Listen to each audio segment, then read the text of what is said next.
సహా 8 మంది వైసీపీ నేతలపై గుంటూరులోని నల్లపాడు పోలీస్ స్టేషన్లో కేసు నమోదైంది. ఎమ్మెల్సీ ఎన్నికల కోడ్ అమల్లో ఉందని అధికారులు హెచ్చరించినా పట్టించుకోకుండా గుంటూరు మిర్చి యార్డ్లో కార్యక్రమం నిర్వహించారంటూ కేసు నమోదైంది. కొడాలి నాని, అంబటి రాంబాబు, లేళ్ల అప్పిరెడ్డి, నందిగం సురేష్, పిన్నెల్లి తదితరులపై కేసు నమోదైంది. దానికి సంబంధించిన బిగ్ బ్రేకింగ్ న్యూస్ చూస్తున్నారు. మరి ముఖ్యంగా నిన్న కాక మొన్న ఈ అంశానికి సంబంధించి మాట్లాడుకున్న పరిస్థితి. నిన్న ఇన్ఫాక్ట్ ఆయన వెళ్లారు, మిర్చి యార్డ్కి వెళ్ళిన సందర్భంలో అక్కడ ఎటువంటి ఇష్యూ జరిగిందో, ఇష్యూ తలెత్తిందో ఇక్కడ గమనించవచ్చు. మరి ముఖ్యంగా నిన్న ఆయన మిర్చి యార్డ్కి వెళ్ళిన విజువల్స్ మీరు చూస్తున్నారు వార్టీవీ స్క్రీన్ మీద. మాజీ ముఖ్యమంత్రి జగన్ నిన్న మిర్చి యార్డ్కి వెళ్లారు. అక్కడ ఈ అంశానికి సంబంధించి అనేక అంశాలను, రైతుల అంశాలను ప్రస్తావించడం జరిగింది.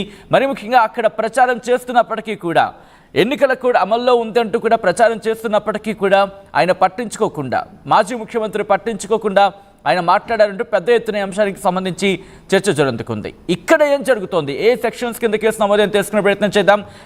మా ప్రతినిధి రామారావు అప్డేట్స్ అందించేందుకు సిద్ధంగా ఉన్నారు. రామారావు, మిర్చి యార్డ్లో జగన్కి సంబంధించి ఆ పర్యటన నేపథ్యంలో ఆయన మీద కేసు రిజిస్టర్ అయినట్టుగా తెలుస్తోంది. ఏ సెక్షన్స్ కింద కేసు నమోదైంది, మరి ముఖ్యంగా పోలీసులు ఏమంటున్నారు?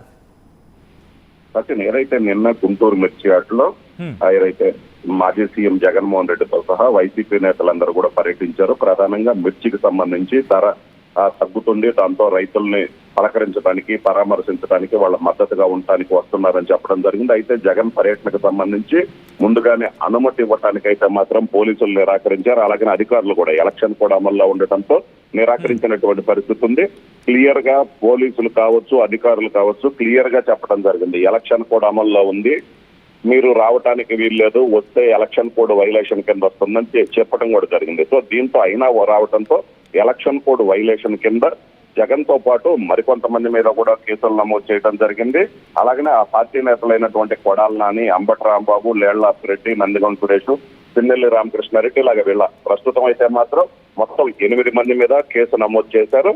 అయితే ప్రధానంగా ఇక్కడ చూసుకున్నట్లయితే మిర్చి యార్డ్లోకి ఒక కాన్వాయ్ తో రావటము, అలాగనే అక్కడ ఉన్నటువంటి వాళ్ళని ఏదైతే రైతుల్ని మాట్లాడటం ఇవన్నీ జరిగింది. అయితే ఈ సమయంలోనే మిర్చి యార్డ్లోకి రావటానికి ముందు, వచ్చిన తర్వాత కూడా ఎలక్షన్ కోడ్ అమల్లో ఉంది, ఇక్కడ ఎటువంటి రాజకీయ సమావేశాలు కానీ సభలకు కానీ అనుమతి లేదని చెప్పడం కూడా జరిగింది. వాళ్ళు కంటిన్యూగా ఆ మైకుల్లో ప్రచారం అనౌన్స్ చేస్తూనే ఉన్నారు. అయినప్పటికీ కూడా ఎవరు పట్టించుకున్నటువంటి పరిస్థితి ఉంది. సో ఈ నేపథ్యంలోనే మిర్చి యార్డుకు సంబంధించినటువంటి అధికారులు ఇచ్చిన ఫిర్యాదు మేరకే కేసు నమోదు చేశారు. అలాగనే జిల్లా కలెక్టర్ నాగలక్ష్మి కూడా క్లియర్ గా ఫస్ట్ కాడి నుంచి చెప్తూ వచ్చారు, అధికారులకు కూడా సూచించారు, ఎటువంటి రాజకీయ సమావేశాలకి అనుమతి లేదు, వస్తే చట్ట ప్రకారం చర్యలు తీసుకోమని చెప్పడం జరిగింది.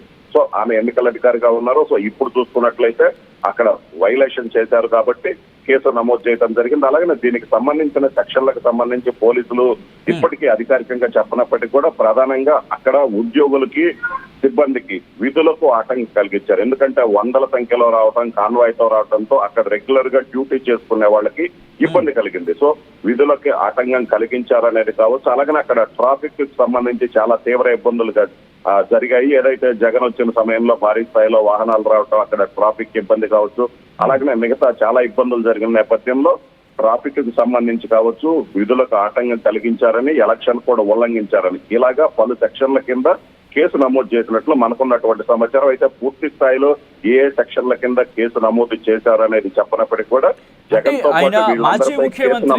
మాజీ ముఖ్యమంత్రి దాంతో పాటు ప్రస్తుత ఎమ్మెల్యేగా ఉన్నారు కాబట్టి ఆయనకి నోటీస్ ఇచ్చే అంశానికి సంబంధించి ఏమండం జరుగుతోంది, ఎప్పుడు నోటీస్ ఇవ్వబోతున్నారు, దీనికి సంబంధించి ఏమైనా ఇన్ఫర్మేషన్ అందుతోందా? సో ఖచ్చితంగా దీనికి సంబంధించి కేసు నమోదైనట్లయితే మాత్రం ఇప్పటికే క్లియర్ గా చెప్పడం జరిగింది. సో దీనికి సంబంధించి ఫర్దర్ గా ఆ పార్టీకి ఏదైతే వైసీపీకి సంబంధించినటువంటి లీగల్ సెల్ ఏదైతే ఉందో, సో లీగల్ సెల్ ఈ కేసుకు సంబంధించి ఏ సెక్షన్ల కింద కేసు నమోదు చేశారు అలాంటి ఫర్దర్ గా తెలుసుకునే ప్రయత్నం చేస్తున్నారు. అయితే మరికొద్ది సేపట్లో ఇంకొంచెం సేపట్లో నల్లపాడు పోలీస్ స్టేషన్కి వెళ్ళి అక్కడ ఉన్నటువంటి ఆ కేసుకు సంబంధించినటువంటి పూర్తి వివరాలు, ఏ సెక్షన్ల కింద కేసు నమోదు చేశారు, అలాగనే ఎంతమంది మీద కేసు నమోదు చేశారని కూడా వాళ్ళు అడిగే అవకాశం ఉంది. అయితే ఈ కేసులో ఇక్కడ 8 మందితో ఇప్పటి ప్రస్తుతానికైతే 8 మంది మీదనే కేసు నమోదు చేసినట్లు చెప్పినప్పటికీ కూడా మరింత అదనంగా మరికొంతమంది పేర్లు కూడా చేర్చే అవకాశం ఉందని పోలీసు వర్గాల నుంచి మనకున్నటువంటి సమాచారం. ఎందుకంటే చాలా మంది నేతలు వచ్చారు, వాళ్ళు మొదటగా ప్రధానంగా ఇక్కడ ఈ విధంగా జనాలు రావటం కావచ్చు, అలాగనే పార్టీ కార్యక్రమం లాగా జరగటం కావచ్చు, వీళ్ళందరూ రావటానికి ప్రధాన కారణం మాజీ సీఎం జగన్ తో పాటు వీళ్ళందరూ కాబట్టి సో ఆ వైసీపీ గుంటూరు జిల్లా అధ్యక్షుడుగా ఉన్నటువంటి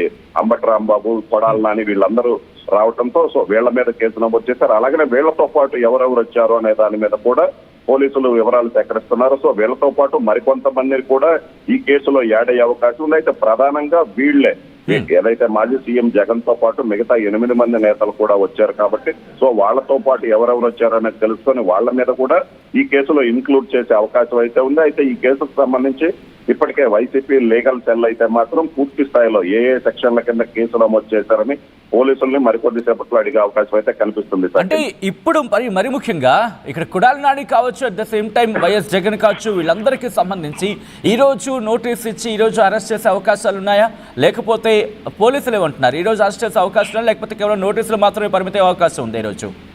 సచిన్, దీనికి సంబంధించి అయితే మాత్రం వాళ్ళు ఇంటిమేషన్ ఇచ్చే అవకాశం ఉంది. ఎందుకంటే ఈ ఎలక్షన్ కోడ్ వైలేషన్ కి సంబంధించి కేసు నమోదు చేశారు. అయితే ఈ కేసులో ఇక ఏ సెక్షన్ల కింద కేసు నమోదు చేశారు, అవి బెయిలబుల్లా నాయినబులబుల్లా అనే సెక్షన్లు అనే దానికి సంబంధించి అయితే మాత్రం పోలీసులు ఆ పూర్తి స్థాయిలో వివరాలు వెల్లడించడం లేదు. మొత్తం మీద అయితే మాత్రం కేసుకు సంబంధించిన వివరాలు, ఏ సెక్షన్ల కింద కేసు నమోదు చేశారనే వివరాలు అయితే మాత్రం పోలీసులు చెప్పే అవకాశం ఉంది. సో దాన్ని బట్టి ఫర్దర్ గా ప్రొసీడింగ్స్ ఉంటాయి. అయితే ఎలక్షన్ కోడ్ వైలేషన్ కింద కేసు నమోదు చేశారు కాబట్టి సో దానికి సంబంధించి వాళ్ళు లీగల్ గా కోర్టులో ఫైట్ చేయాల్సి ఉంటుంది. సో దానికి సంబంధించి ఖచ్చితంగా వాళ్ళకైతే ఇన్ఫర్మేషన్ ఇస్తారు, ఇంటిమేషన్ కూడా ఇవ్వడం జరుగుతుంది. అయితే దీనికి సంబంధించి ఇప్పటికే వైసీపీ నేతలకి, ఇక్కడ స్థానికంగా ఉన్నటువంటి వైసీపీ నేతలకైతే మాత్రం సమాచారం ఇచ్చారు, కేసు నమోదైంది. అలాగనే ఎలక్షన్ కోడ్ వైలేషన్ తో పాటు వివిధ సెక్షన్ల కింద కేసు నమోదయ్యాని సమాచారం అయితే ఇవ్వడం జరిగింది. సో దీనికి సంబంధించి వాళ్ళు ఫర్దర్ గా కోర్టులో న్యాయ పోరాటం చేయడానికి కూడా రెడీ అవుతున్నటువంటి పరిస్థితి. అయితే అంబటి రాంబాబు, కొడాలి నాని వీళ్ళు ఈ రోజు ఈ అంశానికి సంబంధించి విచారణకు హాజరయ్యే అవకాశం ఉందా? ఖచ్చితంగా. ఎందుకంటే ఒకసారి కేసు నమోదు చేసిన తర్వాత ఎవరైనా సరే చట్టం దృష్టిలో వాళ్ళు రావాల్సిందే, న్యాయస్థానానికి రావాల్సిందే. అయితే దీనికి సంబంధించి వాళ్ళు ఎలాంటి ఏదైతే కౌంటర్ దాకా కోర్టులో లీగల్ గా ఏ విధంగా ఫైట్ చేయబోతున్నారు అనేది ప్రధానంగా ఉన్నటువంటి అంశం. అయితే మొదటి నుంచి కూడా వైసీపీ నేతలు క్లియర్ గా చెప్తున్నారు, ఎలక్షన్ కోడ్ అనేది వర్తించదు, మాకు వర్తించదు. ఎందుకంటే మేము ఎమ్మెల్సీ ఎన్నికల్లో మేము అసలు పోటీయే చేయట్లేదు, మేము చేసేది రాజకీయ ప్రచారం కాదు. ఎన్నికల కోడ్ ఉల్లంఘనకి సర్టన్ గా కొన్ని రూల్స్ అనేది ఉంటుంది. ఎందుకంటే మైకు పెట్టడం, అలాగే ప్రచారం చేయటం కావచ్చు, మాకు ఓటేయమని అడగటం కావచ్చు, ఇలాంటివి ఎన్నికల ప్రచారం కింద వస్తుంది. ఎమ్మెల్సీ ఎన్నికల్లో తాము అసలు పోటీ చేయట్లేదు, తమ అభ్యర్థే లేడు. అలాంటప్పుడు ఎలక్షన్ కోడ్ వైలేషన్ ఎలాగొస్తుంది అని కూడా నిన్న అంబటి రాంబాబు కూడా మనతో ఆర్టీవీతో మాట్లాడుతూ కూడా చెప్పారు. అసలు ఎలక్షన్ కోడ్ వైలేషన్ ఏ విధంగా వస్తుంది, మేము అసలు ఈ పోటీయే చేయట్లేదు, పోటీ చేసే రాజకీయ పార్టీకి ఎలక్షన్ కోడ్ వైలేషన్ అనేది ఎలాగొస్తుంది, అలాగనే మేము ఓట్లు అడగట్లేదు, రాజకీయ పార్టీ నిబంధనల ప్రకారం. ఒక్కసారి మీరు లైన్ ఉండే ప్రయత్నం చేయండి రామారావు, ఎందుకంటే ఇదే అంశానికి సంబంధించి ఎన్నికల్లో మేము పార్టీ ఇన్ఫాక్ట్ ఎన్నికల్లో మేము పాల్గొనట్లేదు, ఎన్నికలు మాకు సంబంధం లేదంటూ కూడా వైసీపీ కీలక నేతలు రియాక్ట్ అయిన సందర్భం, మరి ముఖ్యంగా అంబటి రాంబాబు ఇదే అంశానికి సంబంధించి రియాక్టర్. ఒకసారి ఆయన ఏమన్నారో చూద్దాం. ఎలక్షన్ కోడ్ ఉంది, ఇక్కడికి రావద్దు. ఇక్కడ మిర్చి యార్డులో కూడా అనౌన్స్ చేస్తున్నారు, రాజకీయ పార్టీల నాయకులు ఎటువంటి సభలు సమావేశాలు నిర్వహించడానికి వీల్లేదు అని. ఎవరన్నా చేస్తున్నారు నాకు అర్థం కాల. రాజకీయ సమావేశాలు పెట్టడానికి జగన్మోహన్ రెడ్డి గారు రావడం లేదు. ఎమ్మెల్సీ ఎన్నికలు కృష్ణా గుంటూరు జిల్లాలో జరుగుతున్నాయి. ఈ ఎమ్మెల్సీ ఎన్నికల్లో వైఎస్ఆర్ కాంగ్రెస్ పార్టీ పోటీ చేయటం లేదు, ఎవరిని సపోర్ట్ చేయటం లేదు. మేము వస్తున్నది ఎన్నికల ప్రచారానికి కాదు, సభలు నిర్వహించటం లేదు, మైకు పెట్టడం లేదు. మిర్చి యార్డులో రైతులు ఉదయాన్నే వచ్చి మిర్చి అమ్ముకుంటారు కాబట్టి వారితో మాజీ ముఖ్యమంత్రి గారు ఇంటరాక్ట్ అయ్యి ధరలు ఎలా ఉన్నాయి, పెట్టుబడులు ఎలా ఉన్నాయి తెలుసుకొని ప్రభుత్వానికి ప్రజలకి తెలియపరచాలనేటువంటి ఒక సదుద్దేశంతో, ముఖ్యంగా ప్రభుత్వం మీద ఒక ఒత్తిడి తీసుకురావాలనే ఉద్దేశంతో జగన్మోహన్ రెడ్డి గారు వస్తున్నారు. దీన్ని ఎలక్షన్ కోడ్కు దీనికి సంబంధం ఏంటి? మేము పోటీ చేయటం లేదు. ఇక్కడికి వచ్చి ఏమండి ఎమ్మెల్సీలు ఓట్లు వేయమని అడుగుతామా మేము వీళ్ళందరినీ? వీళ్ళందరూ రైతులు కదా, ఉండాలి కదా, వాళ్ళని అడగని చెప్తారు. ఏదో ఒక విధంగా అడ్డం పెట్టాలి, రైతుల యొక్క గోడు ప్రపంచానికి తెలియకూడదు అనేటువంటి దుర్బుద్ధితో వ్యవహరిస్తున్నటువంటి వ్యవహారం తప్ప వాట్ ఈజ్ ఎలక్షన్ కోడ్? నేను ఒక మాట అడుగుతా, ఎలక్షన్ కోడ్ ఉంది, ఎక్కడుంది? కృష్ణా జిల్లాలో కూడా ఉందిగా. మరి కృష్ణా జిల్లాలో నేను వంశీని పాటించడానికి వెళ్ళినప్పుడు మరి పోలీసు బందోబస్తు అంతా ఇచ్చారుగా, మరి అప్పుడు లేదా? ఇదంతా చంద్రబాబు నాయుడు గారు, మన లోకేష్ గారు, కుట్రపూరితంగా వ్యవహరిస్తున్నారనేది నా ఆరోపణ. రైతుల్ని నాశనం చేసే కార్యక్రమం జరుగుతుంది. వాళ్ళని ఆదుకోవాలి, గవర్నమెంట్ ఇంటర్ఫీర్ అవ్వాలి, ఇంటర్ఫీర్ అయ్యి మంచి ధరకు కొని నిల్వ చేసుకోమనండి ప్రభుత్వాన్ని. లాభం వచ్చినప్పుడు అమ్ముకోమండి. ఇప్పుడు రైతు ఏమైపోతున్నాడు? తేజ అనేది అతి డిమాండ్ ఉన్నటువంటి మిర్చి వాళ్ళ 12,000 కొనే దిక్కు లేదు. మామూలు అయితే 8,000. దానిలో తాలు వచ్చే పరిస్థితి ఉంది. ఈ రకంగా చెరు సగం వస్తుందన్నారు. ఈ విధంగా ఇది గవర్నమెంట్ ప్రిమిసెస్ కాబట్టి ఎలక్షన్ కోడ్ అమల్లో ఉంది కాబట్టి మేము రావద్దు అని చెబుతున్నాము. వస్తే ఫర్దర్గా యాక్షన్ తీసుకోమనండి, మనకేం అభ్యంతరం. వాళ్ళు ఏ యాక్షన్ తీసుకున్నా తీసుకోమనండి. చట్టం తెలిసిన వ్యక్తులం, కోడ్ ఆఫ్ కాండక్ట్ తెలిసిన వ్యక్తులం. కోడ్ ఆఫ్ కాండక్ట్ని ఎక్కడా కూడా వైలేట్ చేయటం లేదు. ఇది రాజకీయ సభ కాదు. ఎమ్మెల్సీ ఎన్నికల్లో మేము పోటీ చేయటం లేదు. ఈ విషయాన్ని కూడా మర్చిపోయి రాజకీయ కక్షగా జగన్మోహన్ రెడ్డి గారు అసలు ఇక్కడ రాకూడదు, రైతులతో మాట్లాడకూడదు, రైతులతో మాట్లాడితే ప్రభుత్వం మీద వ్యతిరేకత వస్తుంది. ఏ యాక్షన్కైనా ఓకే, ఏ యాక్షన్కైనా